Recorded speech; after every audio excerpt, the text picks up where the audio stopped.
Mitra kaum dangu, wilujeng tepang dangu sareng acara matuh dongeng enteng pang beberahmana. Mang Jaya saparakanca bade neraskeun hanca dongeng nuka tunda carios nyambung judulna Dedemit Duha Sancang. Ieu dongeng para wargi karangan watatangnya ayeuna teu nincak bagian ka-35. Para mitra kaum dangu, si Jemol harita polontong ti dituna mah nemongkeun gede hate teuneng ludeung taya karingrang. Teurila korosak-korosak sadanu kokorosakan barang punceng histe. Aya nu make singsar wabodas ku kuncungan siga mayit nu make boeh kaluar tinu suni. Geus kitu cirihil seuri sora awewe kalayan nyarita ngirung. Mondongane cumut nya lemah anu muang. Bising di lain jeung nyaho gula nu nyebut jurig bongek. Pokna bari ngajelegedeg bodas nyebut ke jurig bongek. Puguh we keur baturna Bah Darmin meniting lalenyap sieun jeung gila mireungeuh makhluk eueuh irungan eueuh bibiran pantes disebut jurig bongek. Kitu deui si Jemol jeung si Jabrig nu buraong teh ari pamprok jeung nu kitu mah leungit kawani timbul kasieun tuluy malunur bari suku ngaroroncon. Tapi ngan Bah Darmin tetep nagen manehna bener-bener gede kawani. Lamun Anika bener-bener jurig atawa setan, coba dewe kayang heuleuh ngilasna Anika. Lamun Anika bisa ngiles hareupeun dewek, kakara dewek percaya yen Anika lain manusia biasa samodel dewek. Jadi Anika makhluk gaib. Bisi Anika setan atawa jin. Sabalikna lamun Anika manusia biasa montong make nyingsieunan. Hayo urangnya ke sabuk milang tatu. Urang sisi silih jaja tanaga jeung dewek deuleu. Cek Bah Darmin terus nangtang begalan pati kanu make pakean sing sarwa bodas. Nya memeh ulah iles di areupeun Anika. Nyoba ngeulak lontok heula. Pokna kelas siga nu ngaheureuyan, atuh gorowok Bah Darmin nyentak bari ngalugas bedog. Cek pikirna pasti ieu lain jarig lain setan tetela manusia rek nyingsieunan. Kurang ajar sia iblis. Cek Bah Darmin ujug-ujug nafsu kalawan teu loba miceun waktu ngan jeleng luncat bari bedogna harita ngolebat para wargi sadaya rek ngahanca beheung anu ngakukeun jurig bongek teh. Harita para wargi lap sirah jurig bongek ngalalep atuh bedog Bah Darmin nyamos ukurnya bet kelebugna angin peuting.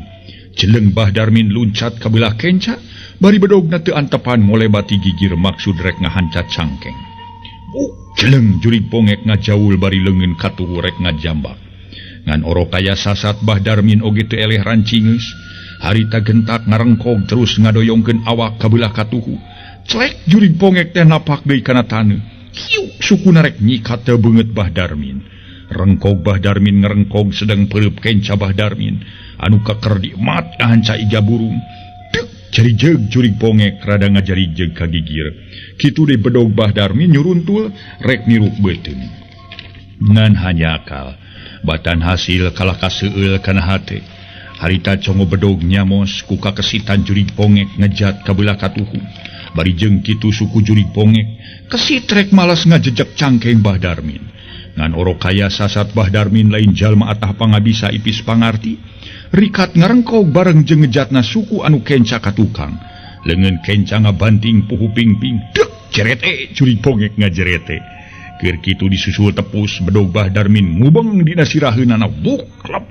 Balenyeng jurig bongek sanggeus biceun pibahayeun teh. Bedog ti Bah Darmin terus ngabrengbeng lumpat meniti sirikna ti babaranting. Gorowok Bah Darmin ngagorowok tari. Setan sia. Lamun bener-bener sia jurig montong ngejat deuleu. Dicacag ku aing bobatokna sia deuleu. Cek Bah Darmin sosoak nafsu. Tetela nu diayonan ku Bah Darmin lain jurig pasti manusia biasa. Da sapiraha ku jurig make kabireungeuh ku sarerea ngejat. Nganduka teuing saha anu ngajadikeun jurigan anu pongek lantaran can bisa kanyahoan rupa beungeutna. Gero Bah Darmin ngagegero ka pangiringna ngajak terus nyusul anu disebut jurig bongek teh. Ayo euy urang susul euy. Yakin eta mah lain jurig lain deuleu manusia. Nu nyingsieun anu matak diteka-tewak. Montong dikaniaya di dieu urang bawa ka lembur euy. Urang bawa ka balai desa urang jangkalak. Kenti beurang urang taranyangan terus abring-abring ku sarerea. Bawa ka balai desa euy. Hayu bae. tema pangiring Bahdarmin meniragem harita ngasrak ngaku-ngaku anu ngaku-ngaku jurig ponge ngasrak anu ngaku-ngaku jurig ponge bangsa rurungkunan di tempuan kabeh bedog dilalagar tapi hanya kal ku waktu harita teu kapangih duka kamana nyumputna sanggeus ngarasa capek reg sarere areureun ngarinung heula ngaeureun ngariung hanapeun tangkal kai jengjing sisi wahangan kira setengah jam ti sabada reureuh ujug-ujug torojol gigireun si Gemol aya saurang awewe nu teu kanyahoan ti mana kurunyungna sarta pokna nya ka Bahdarmin puguh we si Gemol ampir rek ngagoak kreuwasin ku ngadenge sora awewe nanya barang direret ku sarere si horeng Nyimimi Abah rek ka mana los-los ka dieu tanya Nyimimi bari ngajanteng Masya Allah nah nyai mun aya kunyiksana keur ka kolot Abah geus sababaraha poe nenyangan nyai di mana wae atuh nyai teu balik-balik mang bulan-bulan cek Bahdarmin ngerasa kaget campur atop ku panggihna jeung nu jadi anak teu ka mana-mana nyai mah unggal poe ge sok ulin Abah ngan abahna we parang keur eueuh wah unggal poe balik kumaha geus hidik tara balik-balik hayu urang balik tapi kelanan ari nyai teu manggihan budak anak Nyi Noneng cenah mah budak Nyi Noneng dirawatan ku nyai jeung ku si Inang luka teuing da nyai mah teu papanggih jeung Ci Noneng teu ngarawatan budak teu naon tema Nyimimi nyarita bari baluar balieur miceun beungeut nu bener nyai nyarita teh sok belak-belakan ka Abah nari Abah mah ditu percaya teuing nya disebutkeun teu papanggih teh jeung Ci Noneng barina ge rek ka mana tuh Abah teh los-los ka tempat nu kieu ari lain usum lain mangsa cek Nyimimi dina basa-basa nama tak kaget nu tara-tara tisasari hari nyai satu melangna satunya anak ge bapak kanu jadi anak nya pasti weh di teteangan komo kitu nyai geus aya bulanna teu balik-balik nu mataku bapak ngah jadi susul ka dieu yu urang balik keur naon cicing di tempat nu kieu barina oge teu bopuguh kawas teu boga tempat sorangan we moal nyai mah moal balik rek naon balik oge Abah tema Nyimimi rada tegeug geus puguh keur Bahdarmin tambah kaget ku polah nu jadi anak jadi robah orek nuturkeun saha atuh cicing di dieu teu nuturkeun sasaha nyai mah ini sorangan we tema Nyimimi pok si Gemol pipilueun ngomong saena mah mulihat tuh nyai lah ucu sing hawatos ka Abah cek si Gemol pun cereng Nyimimi mun cereng ganeng satongar tong milu ateul teuing kana urusan batur balik ka ditu duh daek semedi duh ayo salah dipikaheman anu geulis geuning aduh di sia nyai urang balik yuk cek Bahdarmin ngekeuhan ngajak balik moal Abah moal balik jeung Abah rek balik mah tong ngajak anu keur betah cicing di dieu barina oge hari nyai eling teu cek Bahdarmin bari mencerong di barungkur pabeungeut rada beureum semono keheul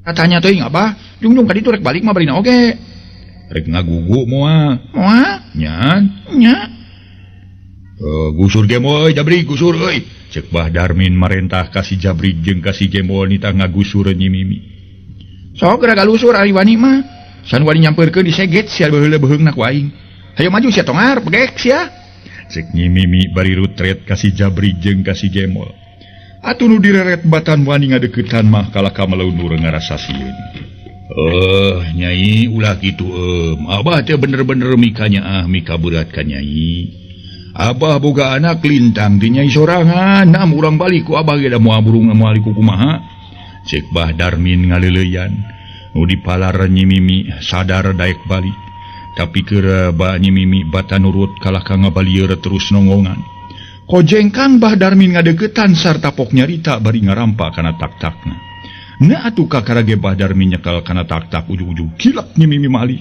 tuluy ngarontok ka Bahdarmin di barungku sora ngagerem siga sora anjing ngaharengan bari kitu teh beheung Bahdarmin sigarek digegel cenah beheung Bahdarmin dicekek pageuh sedeng palebah dikorok rek digegel ku Nyimimi atuh Bahdarmin harita ngarasa reuwas satekah pola muka leungeun Nyimimi tapi teu bisa kabuka da puguh nyekek dibarengan ku hawa nafsu setan malah mah para wargi sadaya nyekekna pageuh lir ibarat gegel untung saat ya salah seorang pangiring Bahdarmin aya nu inget kana papatah ti Aki Sarmasi di mana patepung jeung Nyimimi harita keneh langsung kudu ngucapkeun kalimah Allah kituna teh ngong harita atuh salah saurang ngucapkeun kalimah Allah ngan nyata papatah ti Aki Sarmasik teu nyalahan.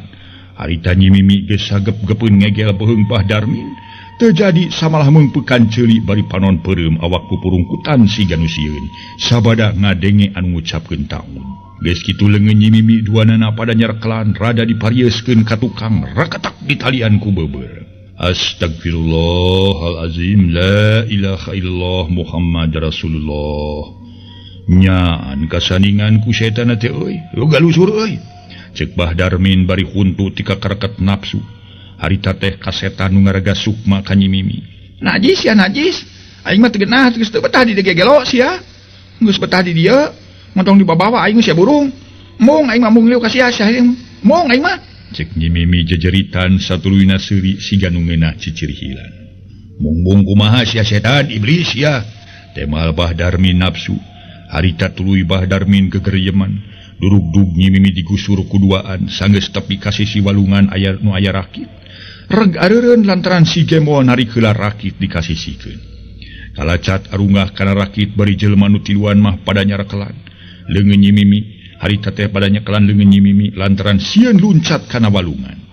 Barang si Gemol rek ngolah rakit pok saurang pangiringna Bah Darmin. Nu katelah inen nyarita ingeteun ka anakna Nyi Noneng. Kekelanan Bah Darmin ulah kabalik atuh.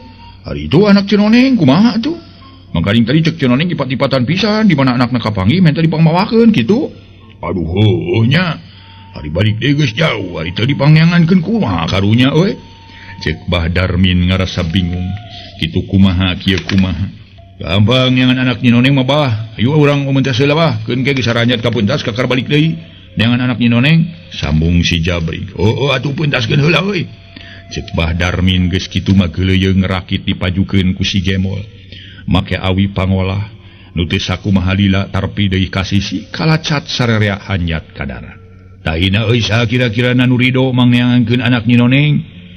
Keun kuring atuh Bah teu naon? Cek Inen sadia rek neangan anakna Nyi Noneng. Tong silaing sorangan euy barengan ka ditu kutiluan euy. Ge lamun aya naon-naon gancang salah saurang ka dieu ngabejaan ka deweknya. Cek Bah Darmin. Geus kitu mah Inen dibarengan ku opatan baralik deui tarumpak rakit. Sedeng Bah Darmin jeung si Jabri katut si Gemol nu Nyi Mimi nu meunang ngaringkus leungeunna ku beubeur samalah harita Nyi Mimi diuk aneprok dina kuta sisi walungan.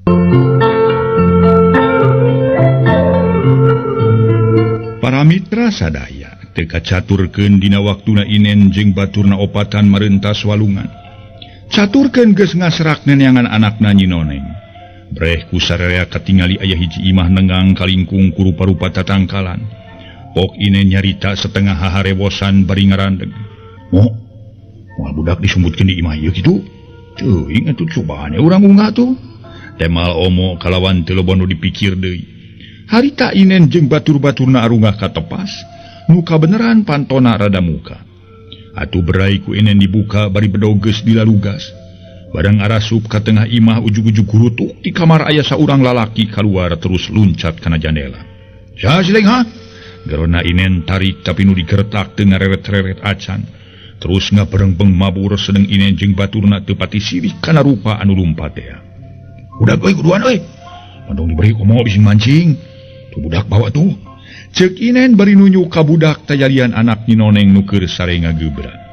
Gidik omo ka kamar ngarawu budak geus kitu mah teu loba nu dipikir deui. Tuluy arindit trek barali. Teu kacaturkeun di jalana Inen sapada baturna geus tepung deui jeung Bah Darmin harita teh kalawan terus baralik nu kabeneran harita geus nyedak ka subuh. Sedeng Aki Sarmasik jeung Nyi Noneng sapeuting harita eueuh nu sarare gawena ting jarentul bae. Padang datang ka imah bari mawa budak ka bawah.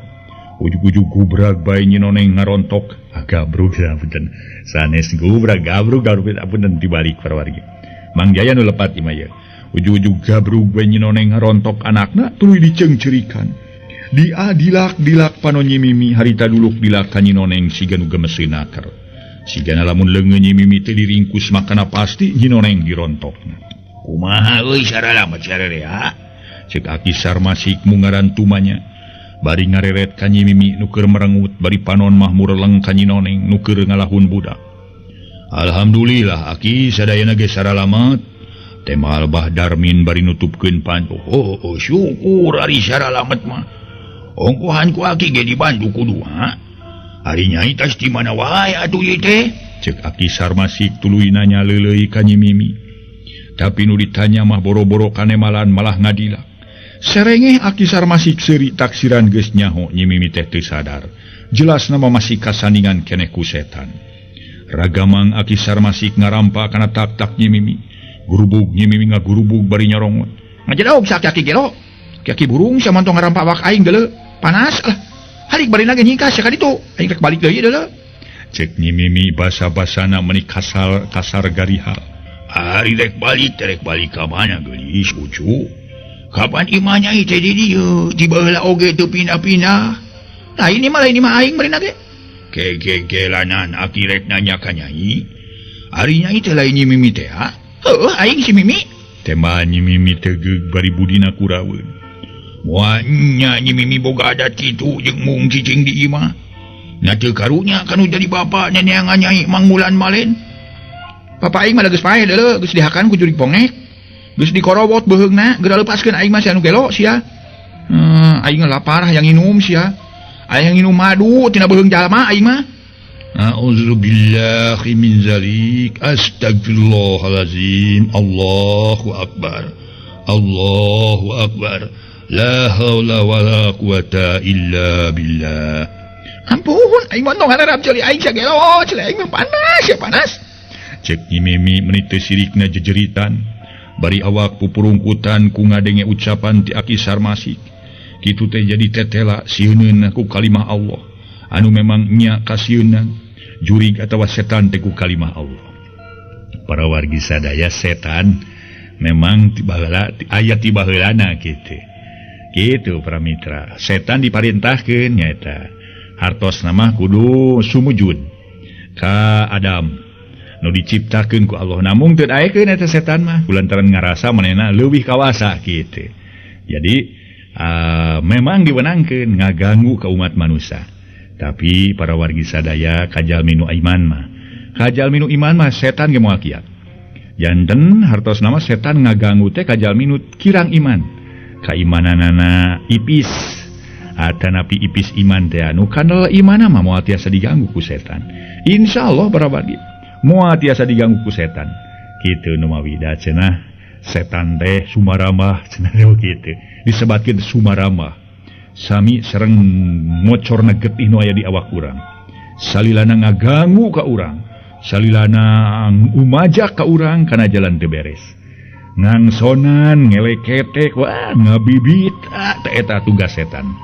Namun insyaallah upami urangna kiat kaimanan mah urang salamina kiat bari jeung urang naneda kanu maha kawasa sangkan diraksa dijaring tina godaan setan. Insyaallah para wargi bari urang ngalampahkeun padamelan-padamelan anu memang tebih tina panggoda setan. Artos nama digoda ku setan kalah ngadeuketan. Ngucapkeun taud tapi bari ngadeuketan. Artina ati eta mah. Teh hartosna kitu mah para wargi. Sami we sareng ngadeuketan pibahyaeun. Di mana urang parantos neda pitulung kanu maha kawasa sangkan diraksa dijaring tina godaan setan, urang ulang ngadeuketan ka setan teh umajak setan. Oh ya ayo lah sia nama ge jeung salat segala jeung salat teh mending aing ulin lah ngalajo kitu cek setan teh. Tapi urang mah kulantaran keimanan kiat nah make urusan lalajo teu naon da meunang lalajo ngan salat heula kitu diantawisna para wargi sadaya. Ulah nepi ka cul padamelan wajib atuh ngagedekeun padamelan anu memang hartos nama nya gitulah hartosna pros nonton lalajo ge teu sawios-wios. Namun padamelan anu wajib kurang laksanakeun heula.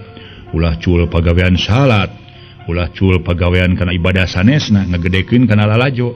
Ulah para wargi sadaya teu sawios-wios lalajo ge mangga da eta ge hiburan namina ge mung kade ulah lali padamelan sanes. Namun hiburan eta ge kedah ningal-ningal mana nu kudu dilalajoan ku urang nu pantes anu henteu ulah kena lalajo nu teu beres ulah atuh para wargi. Ulah singkahan we nu kitu mah. Tah kitu mangga nyangakeun bae eta mah nyangakeun bae bahan lenyepaneun. Para mitra kaum dangu, Nyi Mimi menite sirikna jejeritan bari awak pupurungkutan, ku ngadenge ucapan ti Aki Sarmasi kitu, jadi tetela sieun ku kalimah Allah. Sabada tadi Aki Sarmasi takbir, anu memang nya kaseunan jurig atawa setan teh ku kalimah Allah. Lamun anjeun mung dirarab ceuli jeung geus unur ka ditu montong surup si Malinung garaga sukma kana kurungan manusia. Anjeun boga tempat anu sirna ka ditu. Montong hayang milu ateul kana urusan manusia balina oge. Ulah hayang cicing jadi manusia sia mah. Aing mah moal balik deuleu geus ngeunah cicing di dieu. Aing mah hayang nginum madu euheung. Aing mah bogoh hayang kawin ka aki-aki ieu. Cek Nyi Mimi nyarita ka mana karep, make nyebutkeun hayang kawin. Ka Aki Darmin bapana kitu sotenan cek setan nu tumempel kana raga Nyi Mimi, Kurowok Bah Darmi nyentak. Gandeng sia setan. Dasar iblis yang ngagodakan anak aing ha. Cek Bah Darmi nafsu. Kawasna lamun teu karunya makana ragana, ulah-ulah disiksa bener-bener harita teh. Bunggus Darmi jempe montong di waro dangarana ge setan aduh tadi. Setan mah salian ngeleke teh we ka urang. Ngaganggu sangkan urang nafsu. Sing sadar urang mah jalma nu sadar ulah kabawa ku sakaba-kaba. Ulah kabawa ku sakaba-kaba urang mah. Cek Aki Sarmasik tuluy nguniang nangtung. Kalayok koloyong nyokot bekong kalawan diusian ku cai atah tina kendi. Gek diuk terus mapatkeun jampe ditojokeun kana cai dina bekong. Sedang sajeroning Aki Sarmasik keur mapatkeun jampe, Nyi Mimi ngadon ciciri hilan si ganu nyeng sirikeun. Sakapeung reketak baeud meuni kuraweud di barung ku panon ngadila ka Aki Sarmasik. Dila ka Nyi Noneng nu keur ngalalahun anakna. Nuker sare keneh mening ngagebra heuleut 5 menit pok Nyi Mimi nyarita meuni kasarnaker. Nyingkah ka ditu si aki-aki burung. Aki-aki gelo sia montong ke gerejeman wae barina ge. Aing paranas kieu deuleu yo. Sangeuk aing mah. Sangeuk ini aing mah ka ditu sia nyingkah. Ulah tinggal cewi sia deuleu panas ka aingna montong ngareraban ka aing si aki-aki. Bising diseget beugna ku aing sia deuleu. Aing mah mung panas. Panas aing mah. Cek Nyi Mimi abrag-abragan gilak Aki Sarmasik mali. Kalawan teu tata sini beungeut Nyi Mimi dibura, cerit Nyi Mimi ngacerit. Harita jungkel Nyi Mimi ngajungkel siga nu kapidara. Beungeut jeung sirah rancucut amekan ngahegak siga nu capek. Aduh Aki, kumaha moal naon-naon pun anak teh Aki? Tanya Bah Darmin hariwangeun sok sieun anakna teu bisa hudang deui. Harita Aki Sarmasik tuluy ngajawab, moal naonkeun wae da moal burung inget. Temal Aki Sarmasik sediuk nangised ngadeuketan Nyi Mimi, nu keur ngajepat nang karak bengkang, nu teu sakumaha lila kulisik Nyi Mimi ngulisik lilir, nyah bentak terus rarat-reret siga nu tas ngimpi. Barang ngareret ka Bah Darmin ujug-ujug korejat hudang sarta nanya. Ya Allah, Abah, nah abdi geus aya di dieu Abah. Saha nu mau abdi ka dieu? Cek Nyi Mimi ngarasa kaget. Kaban ku Abah disusul ka tempat Nyai. Kunaon atuh Nyai teh ngadon eueuh di imah? Ari Nyai kumaha ayeuna rarasan eling henteu? Cek Bah Darmin bari netep kana beungeut Nyi Mimi. Eling Abah, jawab Nyi Mimi bari ngareret ka Aki Sarmasik. Bener Nyai eling? Tanya Aki Sarmasik siga nu cangcaya.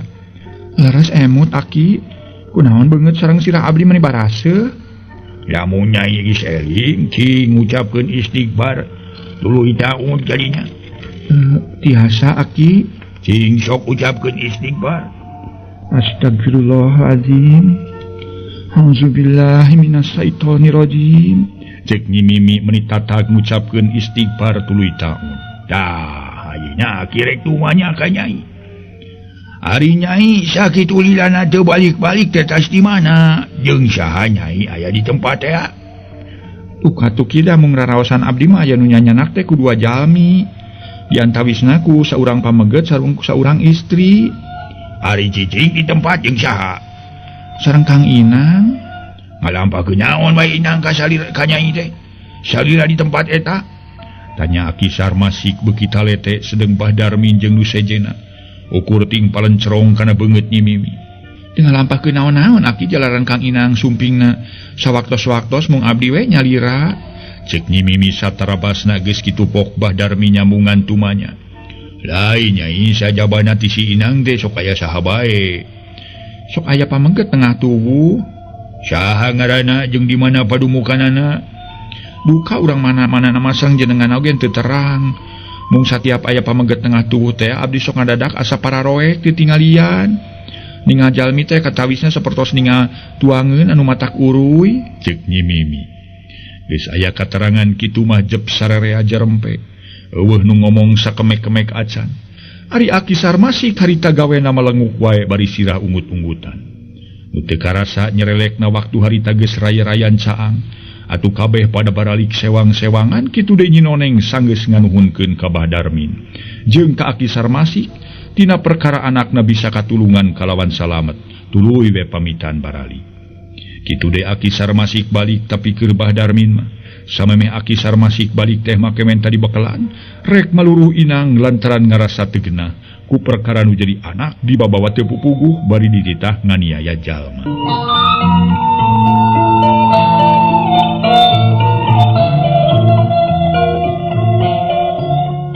Para mitra kaum dangu, cag urang tuna heula ka aya Nyi Mimi jeung Bah Darmin kitu deui Nyi Noneng caturkeun di hiji pilemuran para wargi sadaya. Aya dua urang lalaki keur ngawarangkong di tepas tayalian Nyi Inang jeung saurang lalaki tengah tubuh kasebut guruna Inang nu katelah Bah Joglo hiji jalma tukang sihir kalawan geus moyan jadi jago. Sedeng Inang ngalap elmu teh hayang ngawin Eus Parida nu kiwari Eus Parida can kacaturkeun kumaha kaayaanana di Bandung. Tapi nurutkeun ceuk beja masa waktu-waktu Eus Parida sok datang ngalongokan indungna.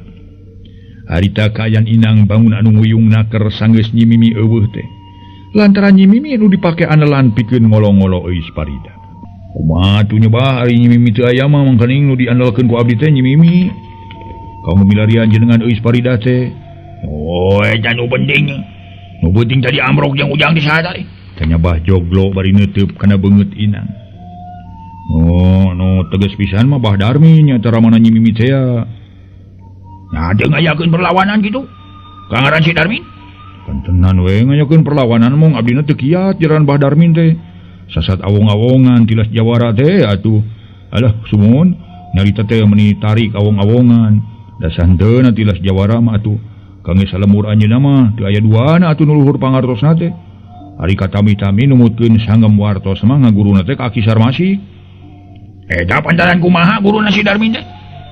Leuwih badak tibatan pangawakan apa? Duh kari dadeg pangadeg nama jaran abdi teh can terang kana rupi-rupi nama. Mun nguping wartos jenengan Aki Sarmasik teh jago nu mawi Bah Darmin ku guru ka anjeunna ge temal Inang. Barakatak Bah Joglo seuri bari tepak kana tak-tak Inang. Si Jalu masuk aya aturan sieun kudu can sidik jelmana. Yo Jalu, ngontong dipake leutik ati. Ngontong dipake ke pondok pangharapan sadungtung si Joglo bisa kene ngalengkah kitu. Masih ngaran si Sarmasik bisa ngapak mega nurus bumi. Mua burung dicoba ku abah mah. Jangkung mua ditarajean.